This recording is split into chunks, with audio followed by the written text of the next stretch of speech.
Ladies and gentlemen, welcome to the opening press conference of the International Transport Forum's 2015 Summit.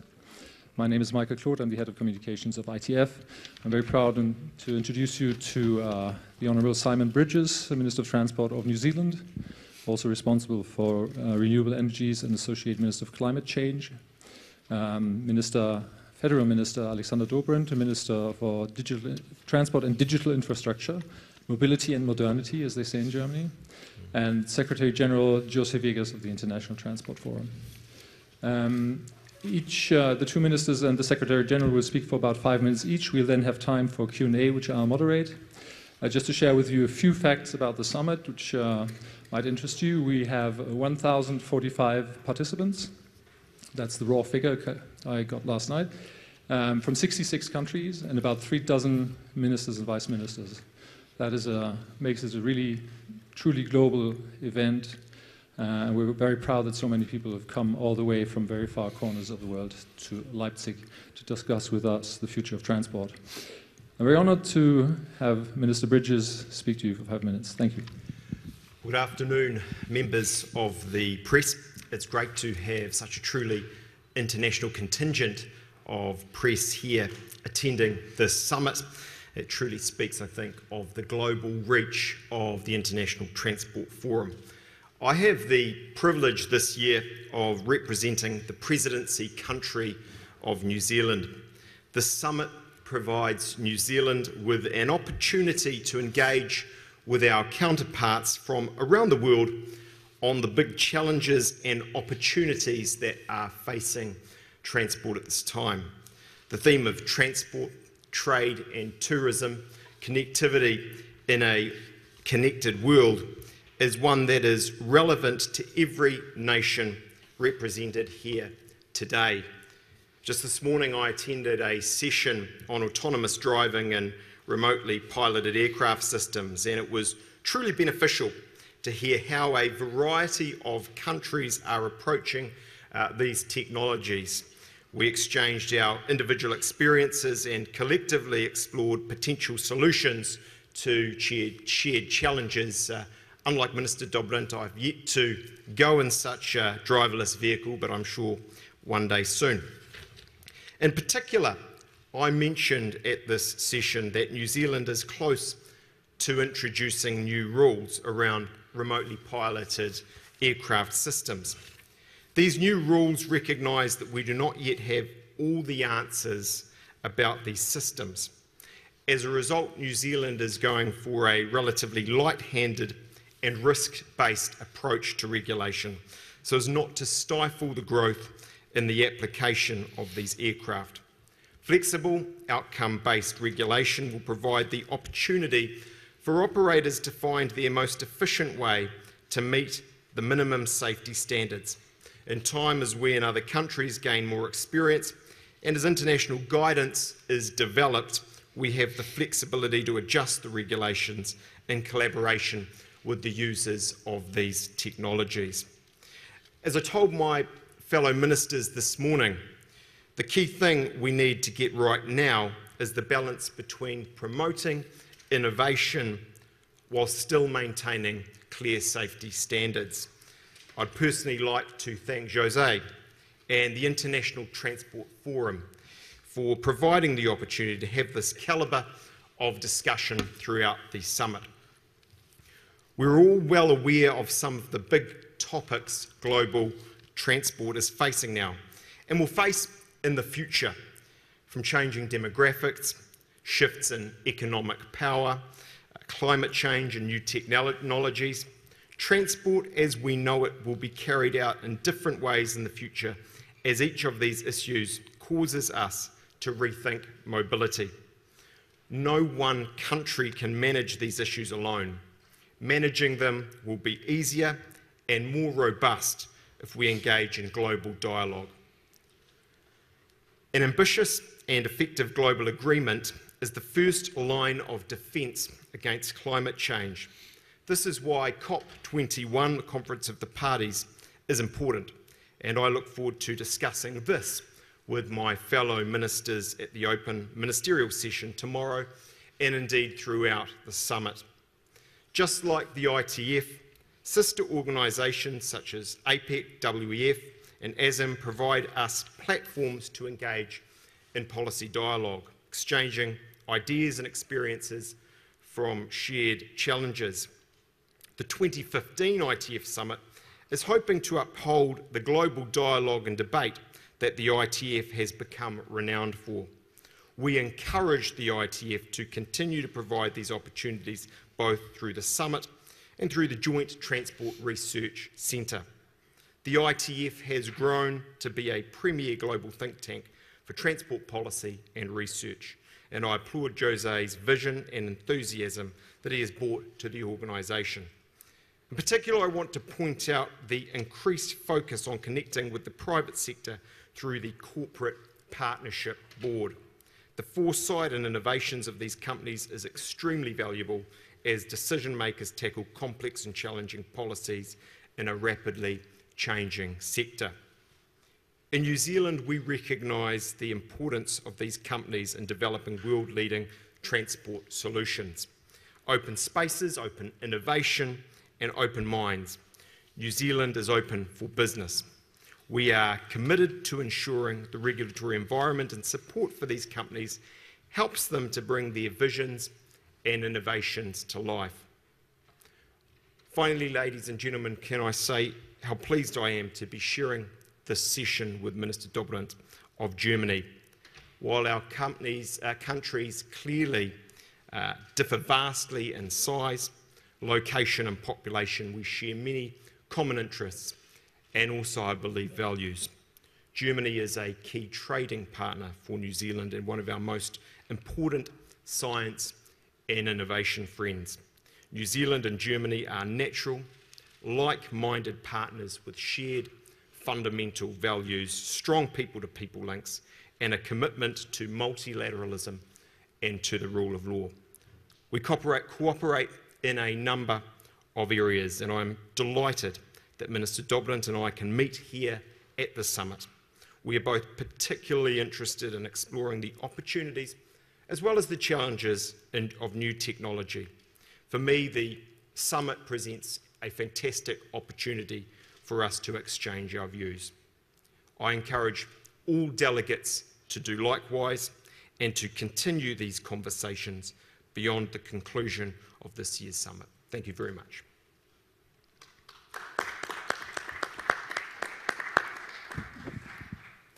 Thank you, Minister Bridges. Minister Dobrindt.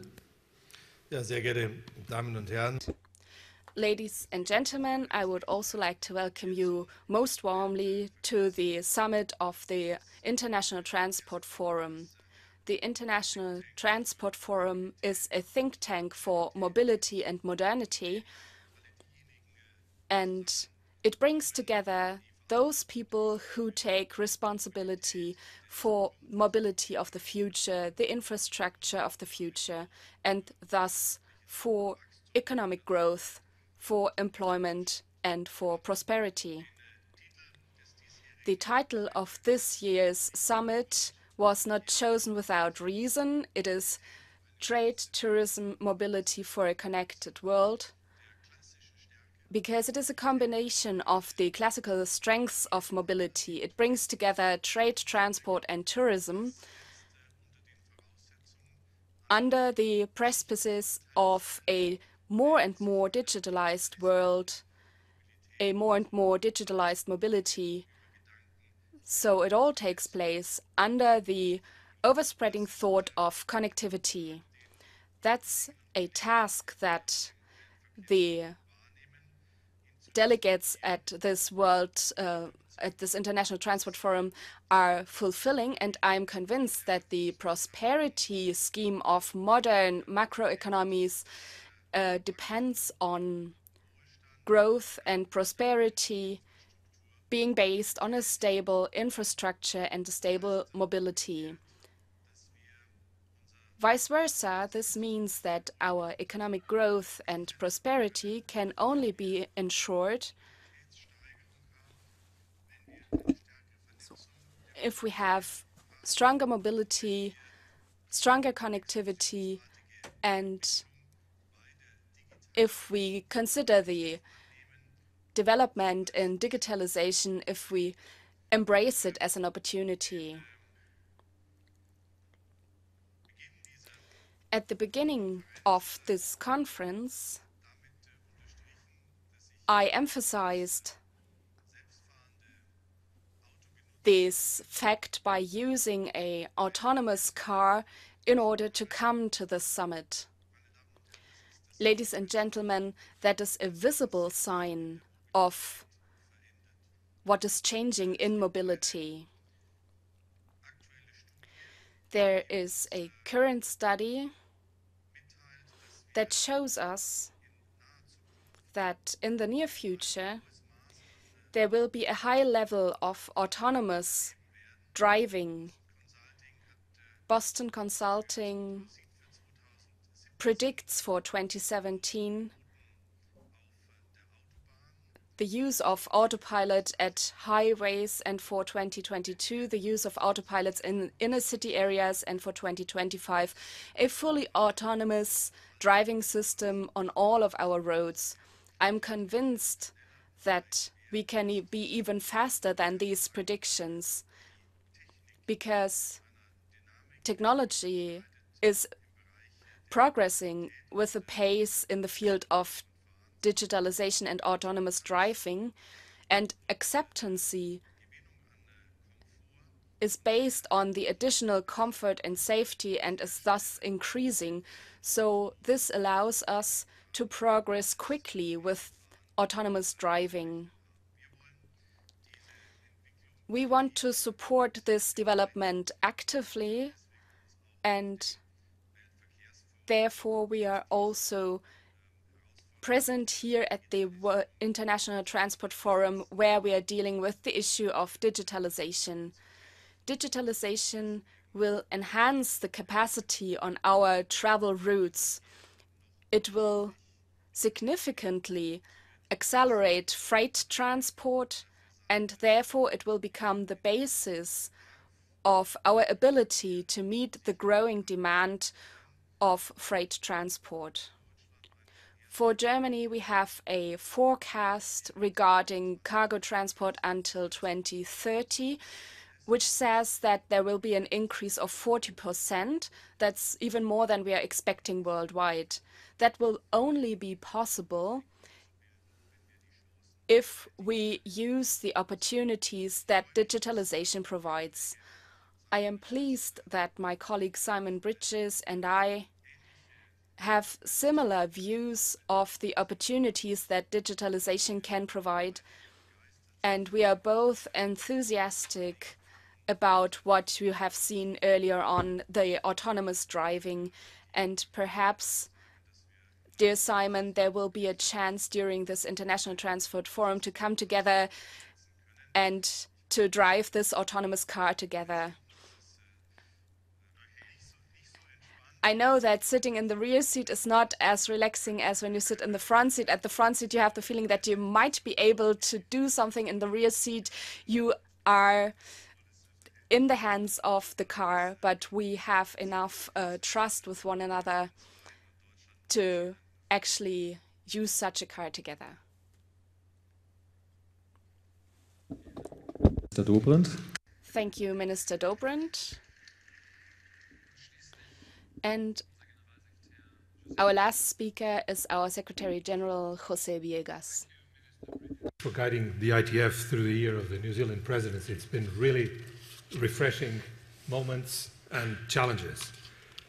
Thank you, Minister Dobrindt, for Germany's Gastfreundschaft here in Leipzig, which we hope we will continue to enjoy. And thank you all, friends of the media, for coming and sharing what we will discuss and debate with our participants here by bringing it to your readers, listeners, and viewers. This is an important summit. Transport is the key enabler of trade and of tourism. And these are strong forces for economic development, for peace, and for well-being. But there are still multiple weaknesses in the provision of transport for these clients, which reduce their efficiency. Just a small list of examples. We have different infrastructure standards across countries in rail. We have different weights and dimensions, standards in the road. We have different container dimensions across modes. We have market access limitations for air transport services, road transport services, rail transport services. There are physical and information barriers to the intermodality for tourists. And all of these reduce the efficiency, the convenience, ultimately increasing the costs and emissions and reducing demand. Global trade is expected to grow by a factor of 3.5 by 2050 in value terms. We have calculated, and we believe it's the first time that this is done on a comprehensive, rigorous way, that this means in terms of freight volumes in ton kilometers, that will be, instead of 3.5, 4.3, because distances are increasing. Tourism is also growing rapidly. In 1995, there were 500 million international arrivals. By 2030, it will be 1.8 billion, so 3.5 times higher. Trade and tourism are also seeing great shifts. Tourism is developing twice as fast in emerging economies as in the developed world, and trade volumes will grow particularly strong within Asia and within Africa, respectively by 400% and 700%. With the expected growth of trade and tourism, transport will face big challenges, not only in infrastructure investment, which is only the most obvious one.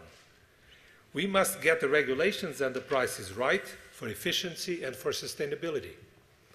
We have to achieve resilience and reliability in operations, and we have to reduce carbon emissions at the same time. This summit takes place halfway between last year's UN Climate Summit in Lima and the COP21 climate negotiations in Paris next December. Leipzig is the perfect moment for the transport sector to make a solid assessment of where we are and what can and needs to be done to make COP21 a success on the transport side. The fact that UN Secretary General Ban Ki-moon will be making a statement in the open ministerial tomorrow by video is a testament to the importance of this issue. About a quarter of the greenhouse gas emissions stem from transport activity, and in spite of the technological progress, total emissions from transport may not fall enough because transport demand is growing faster than the technological progress. So it must be pushed down. This is a question of choice.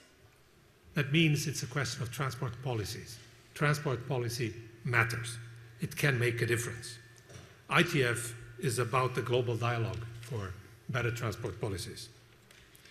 Infrastructure cannot simply grow to accommodate increased traffic. It has to become much smarter, much more intelligent, efficient, and resilient.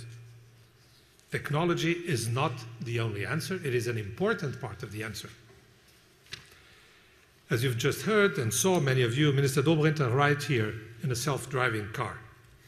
Autonomous driving is an amazing engineering feat, which probably 10 years ago was not being considered possible within less than 20 or 30 years. ITF recently did a study with our corporate partners on what would happen if we brought two big trends together, the self-driving vehicles and the ride-sharing. And the results are amazing, because if we replace all the private cars and all the buses in a city, just leaving the metro and the shared autonomous cars, we would need only 1/3 of today's vehicles and only 10% of the parking space. This was a limit scenario. We are now halfway through another study in which we have the shared cars, buses, and metro.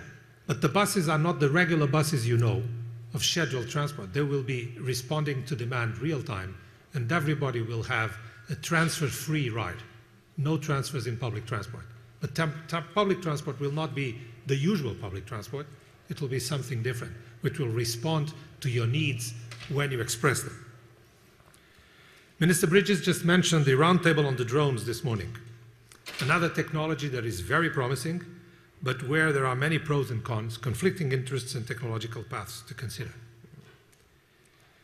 But we need to create these markets. We need to craft the regulations and build the political momentum to make such technologies economically viable and useful for the citizens. We support that not only through the global dialogue here at this event, but also through our research and policy analysis, involving the member countries and involving the corporate sector, as already mentioned. Today, we will be presenting to the public and so to the media 2 of our recent reports with the corporate partners. One on big data in transport, in which we were trying to see what is necessary to simultaneously address the concerns of privacy and efficiency. And another one, which is on the questions about the regulation of self-driving vehicles.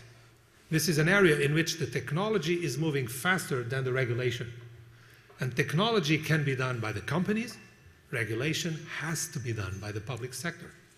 And it would be nonsense to have different regulations in neighboring countries. Even in different continents, it doesn't make sense, but particularly in neighboring countries in the same continent. So dialogue is necessary.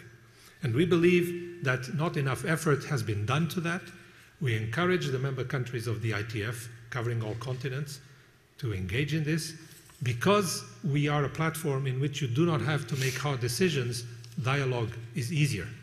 It's less compromising. You can start exchanging ideas and you start rolling the ball.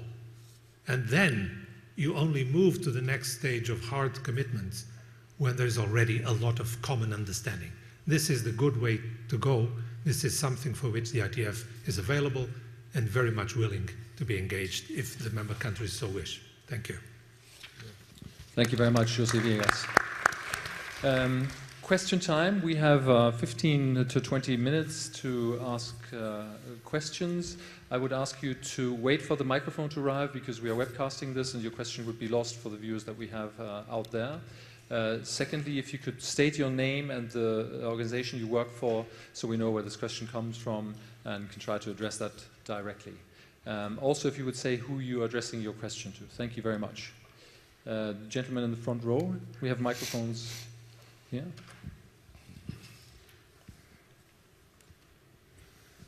My name is Oehlaging. I'm Mr. Oehlaging from Germany. I'm a journalist and I work for the Becker Publishing House. My question goes to Minister Dobrindt. You came here with an autonomous driving car, sending a signal in doing so that larger parts of the population well, only part of the population might be allowed then to drive a car themselves, to steer themselves. Now, streets are overcrowded. Wouldn't it be better to make sure that part of the traffic would be taken off the roads? I'm talking about freight transport. And according to the ADAC, 1/3 of that volume could be pushed to waterways or the rail instead of bringing more people to the street who so far wouldn't have had a driving license and didn't need to have one then. Die Bundesregierung ja eine Investitionsoffensive gestartet in unsere Infrastruktur. The federal government started an investment campaign which focused on road transport, rail transport and waterway transport. Until 2013, we're going to see an increase of freight transport, the major bulk of which will go to the rail instead of the road. We follow the principle, taking freight from the road to the train, to the railway, and we take that very seriously. We know that we have idle capacities on waterways too. And when we invest into infrastructure, these free capacities are going to play an important role too. I talked about digitization in the wake of autonomous driving, which has the effect that we have significantly more capacity that can be brought to the road. Autonomously driving cars that are able to master critical situations by means of car-to-car and car-to infrastructure communications, these cars are able to move with a much higher density than conventional cars. So the idea is not to bring people without a driving license to the motorway, so they drive their own car without a driving license. No, the idea is that those who travel motorways today will be able to do that in the future by means of autonomous driving, to travel more safely and to create more space on roads. Let me share another experience with you that I had on a motorway only recently with an autonomously driving car.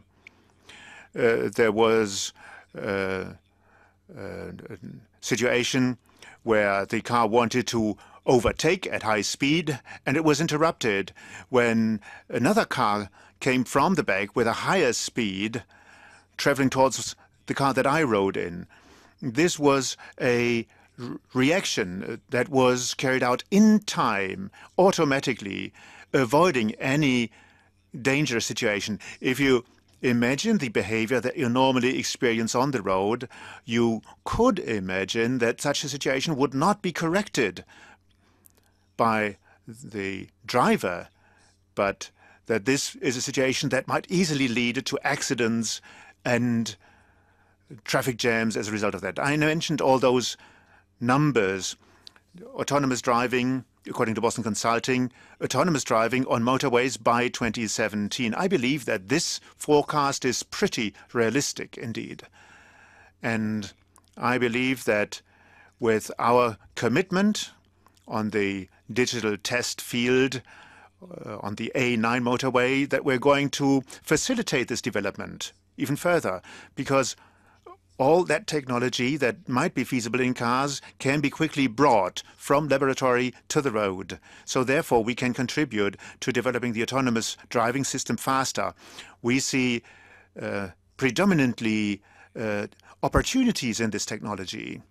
And you mentioned the question whether this might be counterproductive, bringing more transport to roads than necessary. This is something where I believe that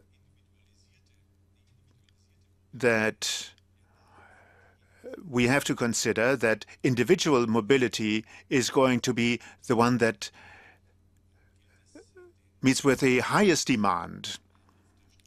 And space on the roads is scarce, which therefore has to be used more efficiently. And this is exactly what is possible by autonomous driving. Thank you very much. Row, can I take some others? My name is Dania Sadi. I'm from the national newspaper in the UAE. I have a question for Minister Dobrindt. In terms of it's on aviation. In terms of the Gulf Airlines, there are talks on an aviation commercial agreement with the EU. What are your views on that? And also in terms of the Gulf Airlines expanding in Europe, what are your views on that?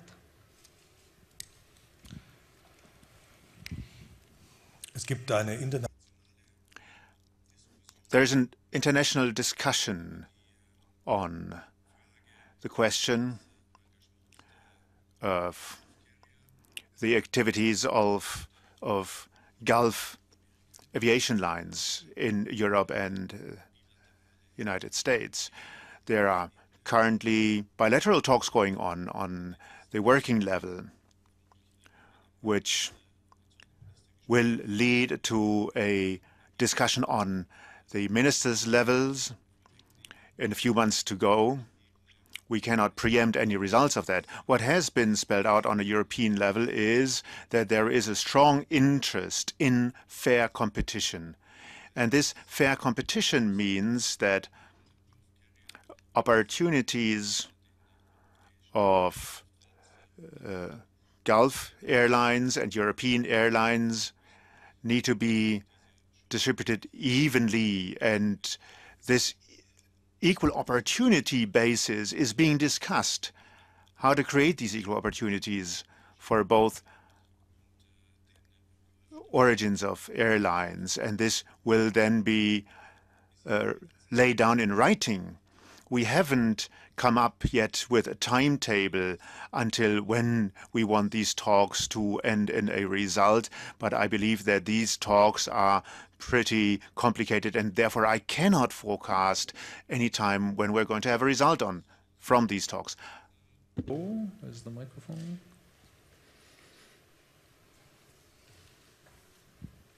Ja, vielen Dank. May I ask?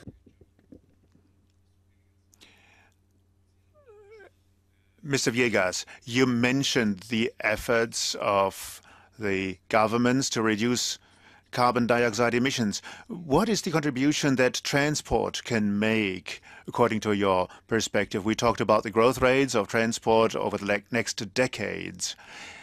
And what is the contribution that transport can make in this field, or do we have to exclude them? I understand German, but speaking it is a little less fluid.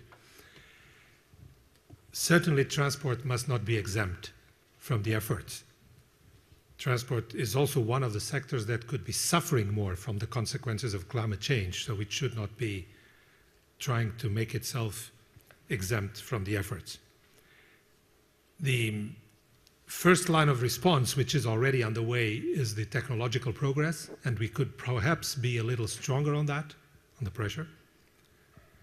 There could be economic incentives for that, not subsidies, but economic incentives by putting prices on emissions. There are things that can be quite easily done, as I've already mentioned on our study from mobility sharing in urban areas. You can significantly reduce the emissions there without affecting the travel time of people, because we will be, if this is adopted, a significant reduction in congestion. So even if you wait a little more for the transport itself will be quicker, and the door-to-door time will probably be the same or even better than today. We are now in the process of modeling that, but the first results point in that direction. On the long distance, not only international, on the long distance, I personally believe that railways can do a lot more than what they are doing. Railways are concentrating too much on their own technologies and not looking at what are the needs of the clients in many countries. And this is making their market share considerably smaller than what it could be. In Europe now, as an average, the market share of railways for freight is possibly already below 15%, where the objective of the Commission for 2030 would be to have at least 50%, so from 1.5 to 5.0 in the next 15 years means something has to change. But also on the road. We have today many of our trade relations with non-EU countries subject to bilateral regulations, bilateral agreements. Bilateral agreements are an incentive for empty return trips. Because if you look at the trade bilaterally, this is generally, in many cases, unbalanced. And you could balance that by having a third country on the return home where you pick up some loads and you then bring to your home country, for instance. The prevalence of bilateral deals, we have multilateral deals, of course, open service agreements within the EU space. So for the 28, this is no longer a problem. There's still some limitations on cabotage, but that's a small part of the market. For the international transport, this is something that can also be done. So it's not a simple, this is the trick and you do it. You have to act on multiple fronts. The technology is one, but there's a number of things that can be done on pricing, on regulation, on self-effort, commercial effort, for instance, particularly by the railways, that is necessary. Let me give you an example. I will extend a little more because I see this as a dramatic abdication. Most railway companies in Europe have decided to only cater for full train loads. If you have a load of your company with 2 wagons, which would be 2 containers, it's very simple to get 2 trucks to take it. Most of our rail freight carriers will not accept it. They will accept 40 containers or nothing. This represents abdicating from a large part of the market. And I think this is not acceptable in terms of their social obligations. So this is an example. But if you look at the statements from many railway undertakings, this is what they're doing. There are things that governments can do on the regulation, on the pricing, yes, but companies themselves have to be more proactive. They have to have this environmental responsibility. It's not only about what emissions on the tons you are transporting, is how many tons are you not transporting, because you are not fighting for that in the market. Thank you. Can I invoke my privilege as the moderator and pass that question about climate change on to Simon Bridges as the New Zealand minister, because he is the Associate Minister of Climate Change. What is the New Zealand take on that issue, on transport? And well, I think it's very important, and I think the Conference of the Parties 21 is going to be incredibly important in this regard. As you say, Michael, I have, in a sense, all of the relevant portfolios here: transport, energy, and also I'm Associate Minister in the climate change area. And that, in a sense, gives me the privilege or the responsibility of being able to take a holistic view on these things, to break down the silos. And we see in these portfolios, certainly in transport, that technology is a very strong theme running through them. Climate change also is. I think most countries will have a variety of emission profiles. And in New Zealand, certainly I think for a developed country, our profile is unique. Nearly half of our emissions come from primary production. That's why we've been very motivated to find scientific answers there. A good portion of the other half is in transport and energy. And I think that there, again, we're always working for new solutions and ways of doing things, whether that's electric vehicles, which I personally think over time are going to hold considerable hope in this area, whether it's fuel efficiency programs, or tyre efficiency programs actually can make a difference, or whether it's looking more widely. And in New Zealand, for example, in terms of our unique position in the world, very high proportion of our electricity, 80%, from renewables, which gives us some opportunities in that area. Can I echo, I think, what Jose has said, that actually when it comes to rail, when it comes to trucks, we do need to think more intermodally. We do need to make sure that we aren't stuck in just looking at one mode of transport, but we are looking across them. That's something I take very seriously in New Zealand. We have a rail business owned by the government, a state-owned enterprise that for some time has required significant government subsidy. And in that area, I think one of our challenges, both from an economic standpoint, but as so often with other benefits in, for example, emissions, we need to be looking holistically at how it works with road transportation so that we are mixing and matching, and also coastal shipping in New Zealand as an island nation. So we take these issues seriously, and we have strong hopes that transport, but other areas will get real focus in the lead up to the Conference of the Parties 21. Thank you very much. Let's take one more question, and I think that we wrap up, so we have a time to grab a quick lunch before we head to the opening plenary. I saw the lady over here in the last third.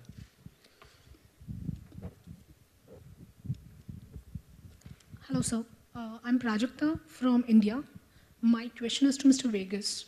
So you just mentioned about self-autonomous cars replacing the buses and other public transport from the road.